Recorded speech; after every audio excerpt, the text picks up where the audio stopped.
Welcome to Crescat's Market Call, featuring our macro and activist mining research. I'm Kevin Smith, Crescat's founder and chief investment officer. Before we get started, please read through our important disclosures being shown now. These and additional disclosures regarding the risks involved in the type of investments we will be discussing, as well as the fund's performance, can be found on Crescat's YouTube channel or on our website using the QR codes on the slides. The type of investments discussed on these videos can carry significant risks, including risk of loss.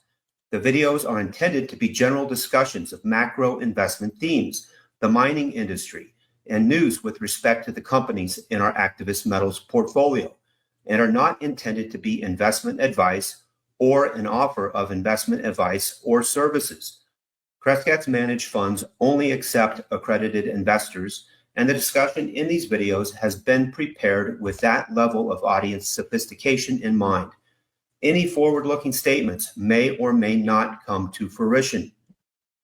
If you enjoy our videos, please click on the like button and make sure you are subscribed to our YouTube channel to get notified of upcoming episodes. You can also follow Crescat Capital on X for ongoing macro research and important news updates on our activist metals positions. If you want to learn more about Crescat's investment strategies, we encourage you to reach out to our head of investor relations, Merrick Iwahashi. His contact information is on the screen now and can also be found on our website at crescat.net.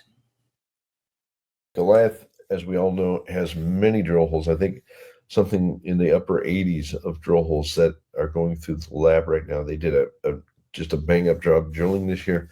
I think they drilled 64,000 meters in total. They were targeting 60,000. They actually exceeded their planned drilling.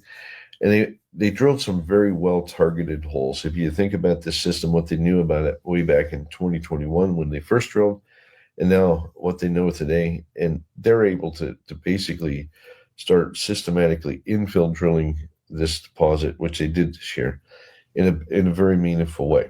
Okay, they went in, they targeted not just the Sherbet zone, but all the other zones. You know, think of the baklava model that I've used as an analogy for this. They've been able to drill all of the baklava, so to speak, in this year's drilling, and I would expect just a phenomenal succession of assays to come out of the company over the next few months. We're starting to see that in this news release. Here you can see the headline interval is 10.72 grams per ton gold, and it is just gold in this one. I think they're waiting on the silver and base metal assays. There's always a bit of silver, and there's always a little bit of base metal as well in this. But you have 10.72 gram gold only over 7.83 meters. All right, and that's I think it's inclusive, or no, it's including 20.37 over 4.1 meters. So there's a higher grade core to this, which is usually typical of this system. But you know, think about that, 7.83 meters. That's pretty darn thick. Okay, in terms of underground mining.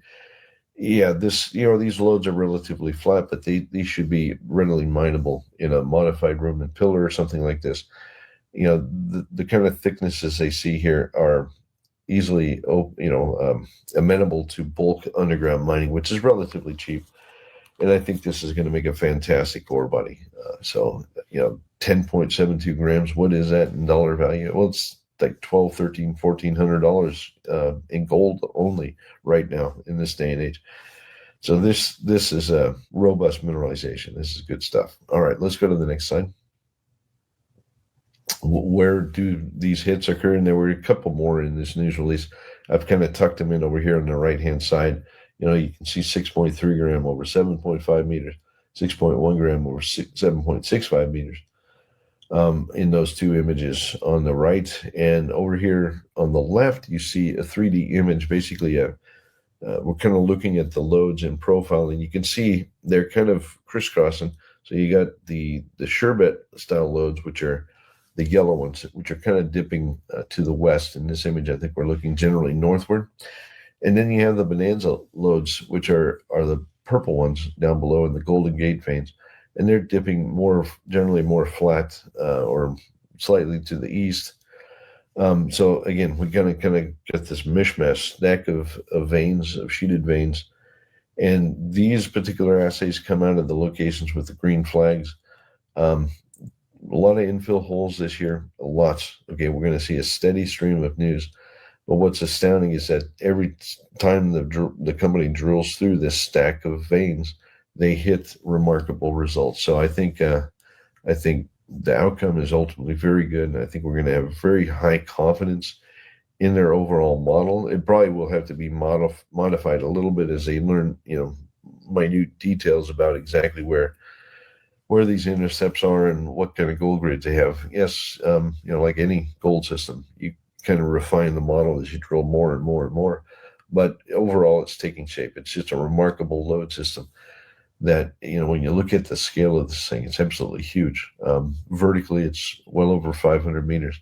And then even down dip there, down plunge, as the red arrows indicate, you're looking at something that's many, many hundreds of meters from surface, down plunge on the Sherbet system, and then even down further in the Bonanza zone. I mean, that's an absolutely extensive gold system. Where's the gold coming from? Probably coming from these dikes and intrusions. Don't forget about the other styles of mineralization they have here. What they're showing in this slide is simply the Sherbet or the lode style mineralization, but they have the vertical dikes, which appear to be some form of reduced intrusive, and they have likely a magmatic driver for the system down below. Okay, some kind of an intrusion. They believe they've dated it as an Eocene intrusion. It's a little bit younger intrusion than many of the gold-bearing systems in the Golden Triangle, but it is a new model that seems to be becoming very prolific in this belt. So good on the company. They're doing a great technical job, and I think we have lots more news to come.